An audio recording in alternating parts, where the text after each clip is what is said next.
nggak langsung, secara nggak sadar, kita ini lagi jadi tamunya Rasulullah SAW. Kita sedang bertamu kepada junjungan baginda Nabi Muhammad.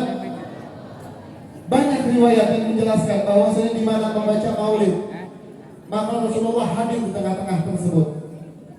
Maka bersyukurnya kita hadir di tempat ini bukan karena semata-mata kita ini sehat, bukan karena kita ini semata-mata mampu, bukan karena kita semata-mata tidak punya kegiatan atau tidak punya urusan. Akan tetapi satu yang bisa membuat kita duduk di tempat ini adalah kehendak dari Allah Subhanahu. Bersyukur apa enggak? Bayangin Bu, Ibu duduk di tempat ini, setiap detiknya dihitung berkah sama Allah Subhanahu wa taala. Setiap napasnya dihitung pahala sama Allah Subhanahu wa taala.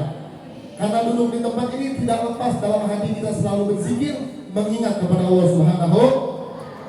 Coba kalau seandainya ini acara nggak ada, kira-kira ibu-ibu jam segini lagi ngapain? Hah? Ibu lihat itu jam segini Bu? Nggak nonton sinetron Ajak Indosiar dulu nggak Bu? Langsung gitu. Bapak-bapak jam segini kalau nggak hadir, nggak ada acara ini, sekarang lagi ngapain kira-kira? Pak, jujur, yang lagi ngopi ada Pak? Yang lagi ngerokok? Main gapleh Pak? Main catur? Yang lagi maksiat kira-kira ada nggak? Banyak nggak? Tapi berkat ada acara ini, yang tadinya mungkin lagi maksiat, sekarang lagi ibadah kepada Allah Subhanahu wa taala. Ini anugerah dari Allah, pertolongan dari Allah.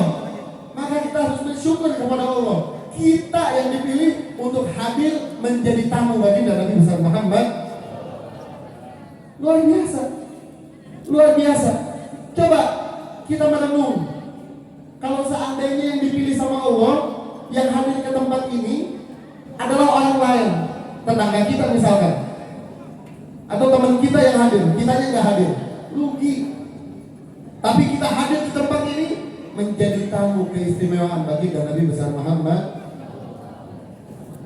Dulu ada sebuah kisah, ada sepasang suami istri Bu, ada sepasang suami istri Pak, lagi tidur di tengah malam. Singkat cerita, sang istri dia bangun dari tidurnya.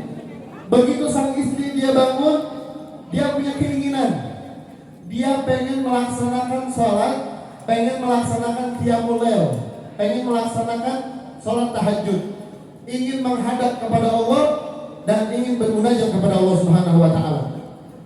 Singkat cerita, begitu sang istri bangun ingin melaksanakan hal tersebut, sebelum dia melakukan, dibangunin dulu suaminya yang juga sama masih tertidur.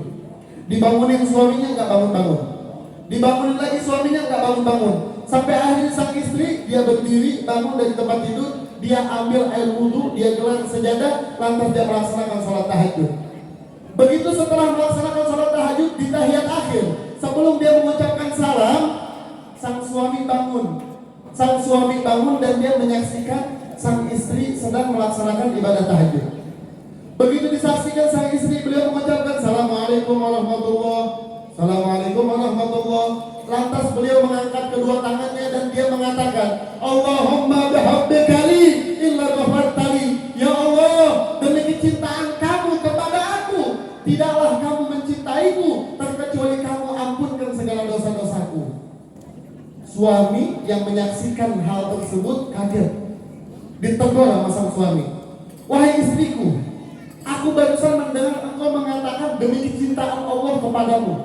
Dari mana kamu tahu kalau Allah cinta kepada kamu? Dari mana kamu bisa tahu kalau seandainya Allah sedang cinta kepada kamu? Jawaban sang istri, wahai suamiku, sebagaimana Allah Subhanahu wa taala membangunkan aku dalam malamnya tidurku, dan Allah memudahkan aku untuk melaksanakan sholat tahajud, untuk menghadap kepadanya dan bermunajat kepadanya. Wahai suamiku, sungguh tanda dan bukti kalau Allah cinta kepada sang hamba, maka Allah akan memudahkan hamba tersebut untuk senantiasa dekat kepada Allah Subhanahu. Dan bersyukur kita hadir kumpul di tempat ini semata-mata artinya Allah sedang cinta kepada kita. Kalau Allah nggak cinta kepada kita, kendala, banyak rintangan yang menyebabkan kita gagal hadir di majelis ini. Benar apa enggak?